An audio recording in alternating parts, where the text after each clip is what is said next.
पुराणों में वर्णित कथा के अनुसार जब भगवान शिव जी बाल कृष्ण को देखने आए तो उन्होंने ऋषि दधीची की हड्डियों को घिसकर एक सुंदर मनोहर बांसुरी का निर्माण किया। जब भगवान शिव जी बाल कृष्ण से मिलने गोकुल पहुँचे तो उन्होंने श्री कृष्ण को वह बांसुरी भेंट स्वरूप दी थी। मान्यताओं के अनुसार भगवान श्री कृष्ण की बांसुरी खुशी और आकर्षण का प्रतीक मानी जाती है। साथ ही यह सदैव प्रेम व शांति का ही संदेश लोगों तक देती है। भगवान श्री कृष्ण के लिए राधा के बाद बांसुरी सबसे महत्वपूर्ण थी। श्री कृष्ण की मधुर बांसुरी की धुन सुनकर सिर्फ राधा ही नहीं बल्कि सभी गोपियां दौड़ी चली आती थीं। यही वजह है कि बांसुरी को राधा कृष्ण के प्रेम का प्रतीक भी माना जाता है। मगर एक समय ऐसा आया जब कंस का वध करने के लिए श्री कृष्ण को मथुरा रवाना होना पड़ा। श्री कृष्ण के विदा होने पर सिर्फ राधा ही नहीं बल्कि पूरा गोकुल दुखी हो उठा। लेकिन मथुरा जाने के बाद भगवान श्री कृष्ण कभी लौटकर गोकुल नहीं आ पाए। कंस वध के बाद श्री कृष्ण द्वारिका में बस गए और रुक्मिणी से विवाह कर लिया। उन्होंने अपने पति धर्म को बखूबी निभाया, लेकिन उनके मन में हमेशा राधा का ही वास रहा। जिंदगी के आखिरी पलों में अपनी सारी जिम्मेदारियों से मुक्त होकर राधा और श्री कृष्ण का दोबारा मिलन भी हुआ। आखिरी मिलन पर श्री कृष्ण ने राधा से कुछ मांगने के लिए कहा। तब राधा जी ने उनसे आखिरी बार बांसुरी बजाने की इच्छा जताई। इसके बाद श्री कृष्ण की बांसुरी की सुरीली धुन सुनते सुनते ही राधा ने अपना शरीर त्याग दिया। राधा जी के आध्यात्मिक रूप और श्री कृष्ण में विलीन होने तक वह बांसुरी बजती रही। पुराणों में वर्णित कथा के अनुसार राजा दशरथ के द्वारा कैकेयी को दिए 2 वचनों के बारे में तो सभी जानते हैं, लेकिन भगवान श्री कृष्ण ने भी वृंदावन से जाने से पहले राधा रानी को 2 वचन दिए थे। बात उस समय की है जब मथुरा से भगवान श्री कृष्ण के लिए बुलावा आ गया था ताकि वे कंस का वध कर अपने कर्तव्यों का निर्वहन कर सकें। उसके लिए भगवान श्री कृष्ण को वृंदावन नगरी और राधा रानी को हमेशा के लिए छोड़कर जाना था। उस समय भगवान श्री कृष्ण यमुना किनारे उदास बैठी राधा से मिलने गए थे। जब भगवान श्री कृष्ण राधा से मिलकर जाने लगे तो राधा जी ने उनसे 2 वचन मांग लिए थे। पहले वचन के अनुसार राधा के हृदय में हमेशा श्री कृष्ण का ही वास रहेगा और दूसरे वचन के अनुसार राधा की मृत्यु से पहले भगवान श्री कृष्ण उन्हें दर्शन अवश्य देंगे, अर्थात उनसे मिलने आएंगे। श्री कृष्ण ने राधा को यह दोनों वचन दिए और बदले में एक वचन यह मांग लिया कि राधा कृष्ण की याद में अब एक भी आंसू नहीं बहाएगी। इसके बाद श्री कृष्ण मथुरा नगरी चले गए थे।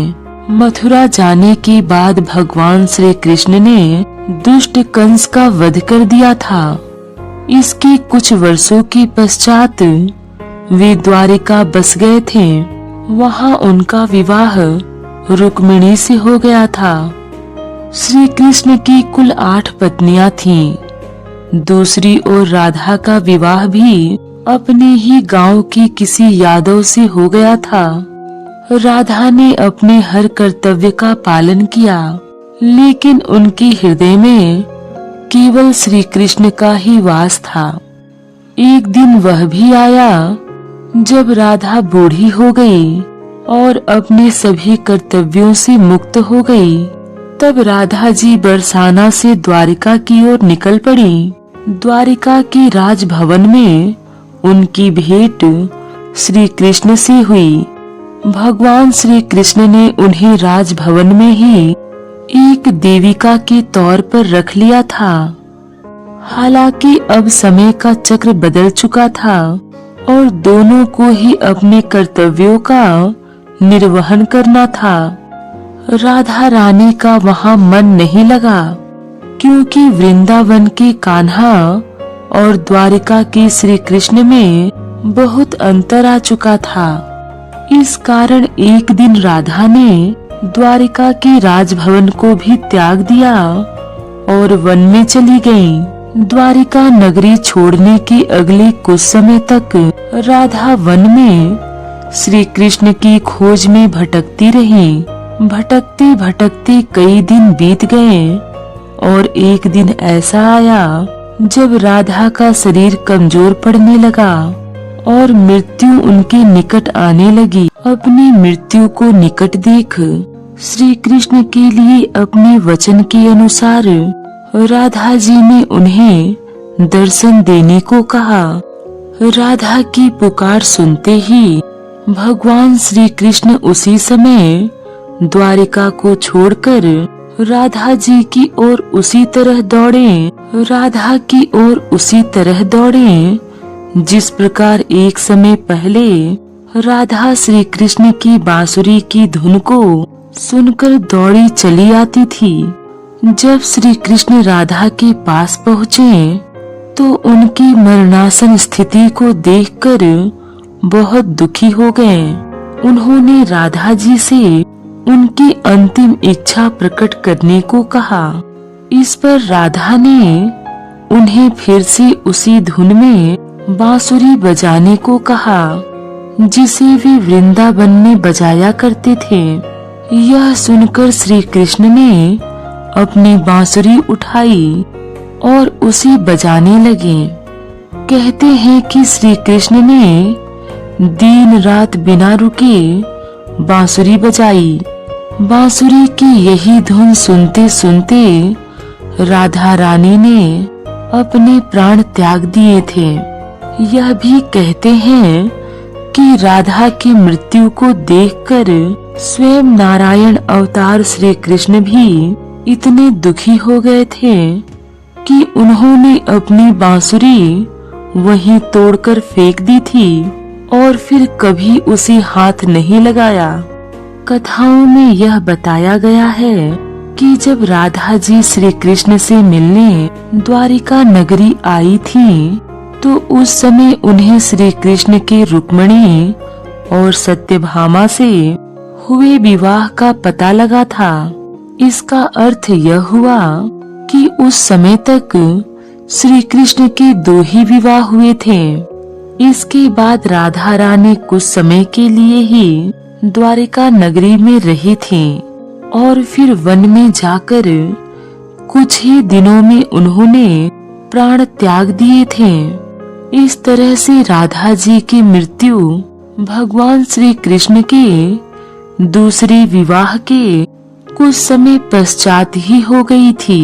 बहुत से लोगों के मन में यह भ्रांति भी रहती है कि राधा जी की मृत्यु किसी पाप के कारण हुई थी, जबकि ऐसा नहीं है। राधा जी तो स्वयं नारायण का अवतार थी, जबकि रुक्मिणी लक्ष्मी का अवतार थी।